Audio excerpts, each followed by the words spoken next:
So after my first impressions video, I did actually enjoy that first outing in the Adidas trail shoe. It was a nice steady flowing run, about 10k in distance across the sand dunes close to where I live. There was no technical running and it was extremely dry considering it was in a British winter. The only negative I had was how stiff this ankle collar was in the upper, because on uneven ground it did dig into my ankle a little bit and left me a bit sore by the end of the run. I was warned about this by you guys at home, by the viewers of the channel, and I was really hoping that this was going to soften up over time. So let's dive into the video and see if this has happened, or have I been left a little bit disappointed.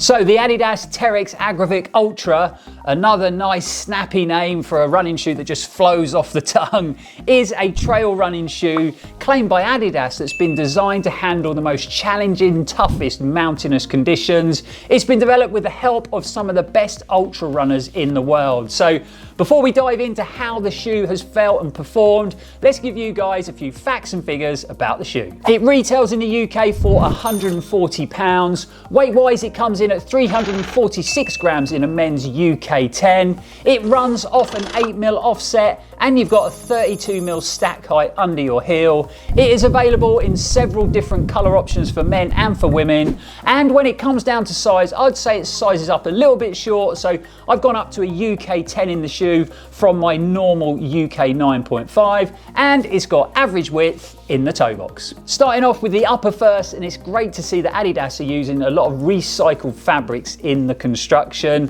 Adidas claim that at least 50% of this upper is constructed using recycled content, so that's great to see. We've got this open mesh fabric used with abrasion resistance weldings to give you that nice breathable and comfortable running experience. We've got some structural overlays around the toe box and around those lace eyelets to give you a bit of extra durability. And we've got a nice rubberized toe bumper for a bit of extra trail protection. When it comes to the tongue design, it is pretty thin in construction. In fact, there's pretty much no padding in there at all. And I'm always surprised when I see this in a trail running shoe. That tongue isn't gusseted in the upper either.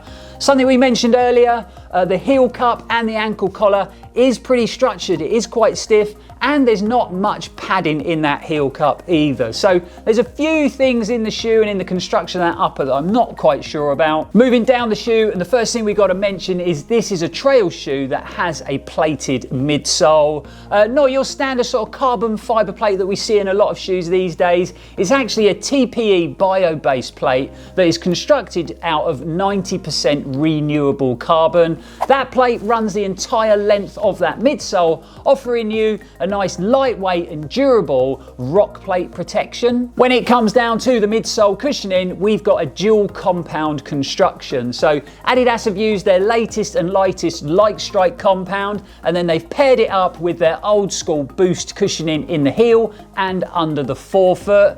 This has been designed to offer you high levels of energy return, but also deep levels of cushioning running on a big mix of different terrains and distances. Last but not least, especially when we're talking about trail running shoes, it is the all-important outsole.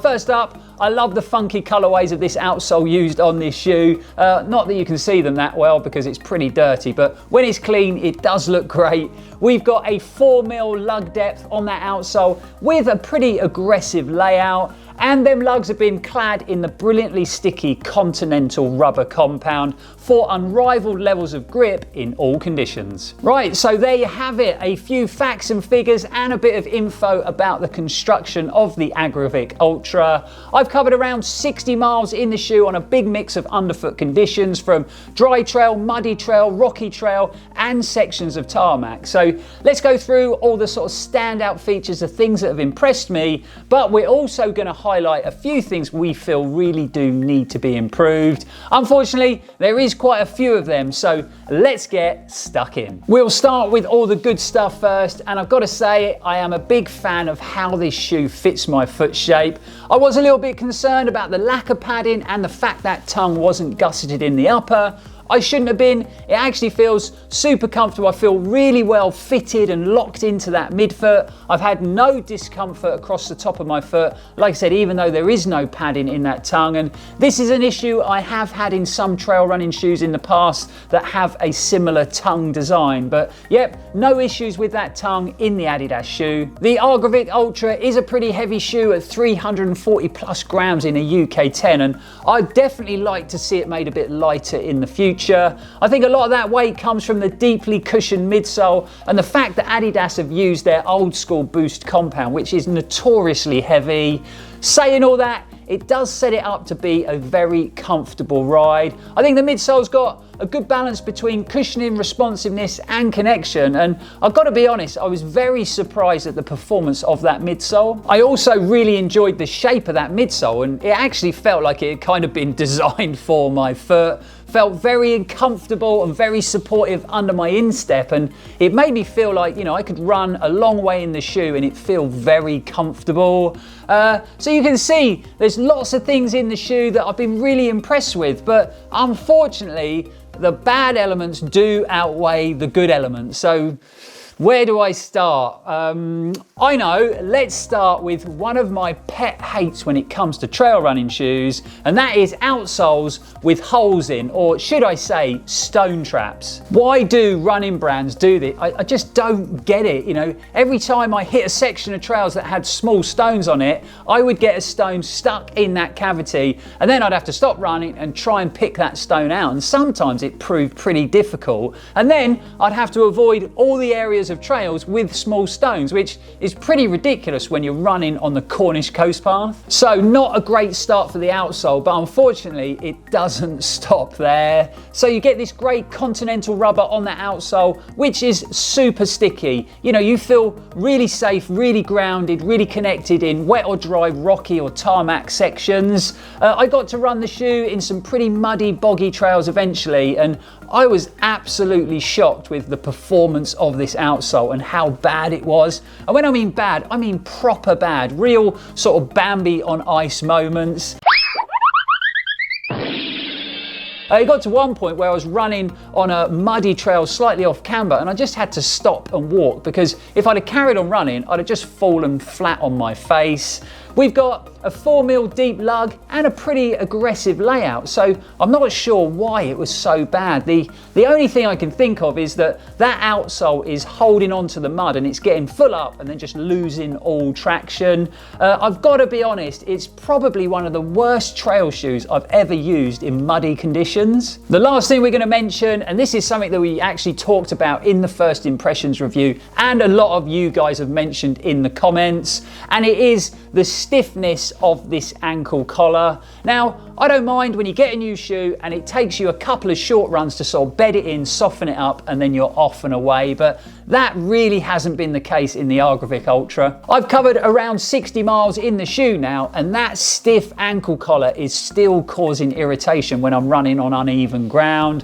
When I'm on the flatter stuff, no issues at all, no problem. And it's actually on the sort of flatter, less technical, drier trails where this shoe has actually run pretty good. But then as soon as I get back on the uneven stuff, that collar rips into my ankle again, to the point where I'd probably struggle to run past half marathon distance in it because of the pain it causes.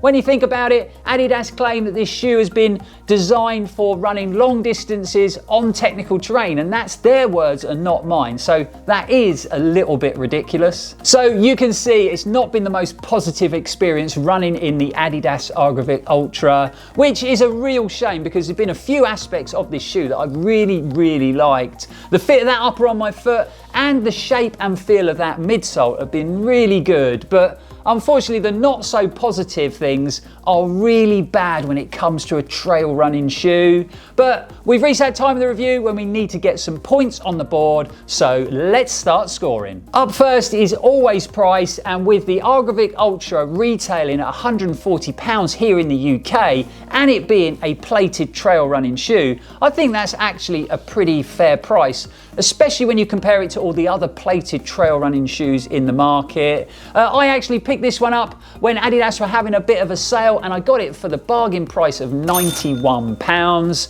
So taking all these things into consideration, we're going to give it a reasonable 7 out of 10 when it comes to price. Moving on to comfort and performance, and I'm not sure we're going to score this section as reasonably. So when you've got a trail running shoe that's been designed to run long distances on a big mix of terrain and it is extremely uncomfortable around the ankle collar, causing irritation, and with an outsole that when you get to muddy sections it literally feels like you're running on ice, and then you throw in that stone trap, I don't think it's going to score high when it comes to comfort and performance. So unfortunately, the Adidas trail shoe is going to score a very disappointing 3 out of 10. On a slightly more positive note, moving on to the last section, which is durability, Adidas always seem to make a pretty solid running shoe, and this is no exception. So it's showing no early signs of wear on that upper or on the outsole, and it looks to be a pretty well constructed trail running shoe.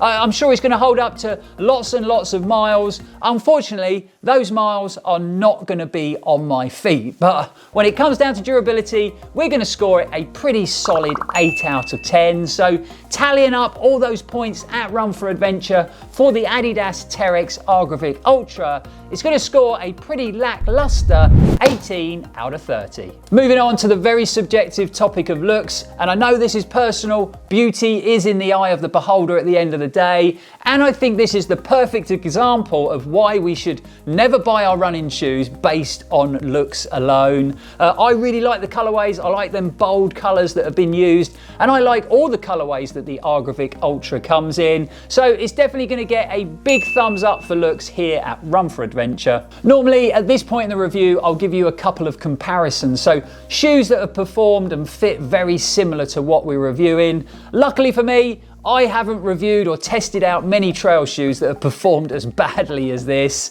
The only thing I can think of is Nike's Terrakiga 7, another trail shoe when we reviewed it that completely lacked grip and traction from the outsole. I find it really bizarre that two of the biggest sports brands in the world just can't seem to get this trail running thing right. Anyway, let's wrap this up with a quick conclusion, and like I mentioned earlier in the review, if you are running on flat, dry, sort of buffed out trails, say fire roads, towpaths, then the Agravic Ultra has actually handled that type of terrain pretty well. But, and it is a big but, if you spend a lot of your trail running time running technical trails, especially if they are muddy and wet, then I definitely wouldn't recommend this trail shoe for that type of conditions. There's shoes out there on the market that are going to perform much better on that type of terrain. So that is a wrap on another in-depth trail running shoe review here at the channel. Really hope you enjoyed it, really hope you found it helpful. You know what to do if you did, give us a big thumbs up and subscribe to the channel if you haven't already. But don't forget to hit that bell icon so you'll be notified when we upload any new running content to the channel. I've left links in the description for the Adidas shoe if you want to find out any more information. We have got lots of great content heading your way very soon, including a trail running shoe that is a lot more positive than this one, and lots of other stuff as well. If you want to follow us on our other social media platforms, whether it be Instagram, Facebook or Strava, or you're really enjoying the channel and you'd like to support us through our Patreon page and become a patron of the channel, I have left all those links in the description below as well. By becoming a patron of the channel, it opens up a world of Run4Adventure goodies, so it's definitely worth checking out. But for now guys, thanks for watching, it's always appreciated, and as always, stay safe and keep on running. So you can see it's not been the most positive experience running in the Adidas Ultra Agravic, stupid long names. First impressions, and a lot of you guys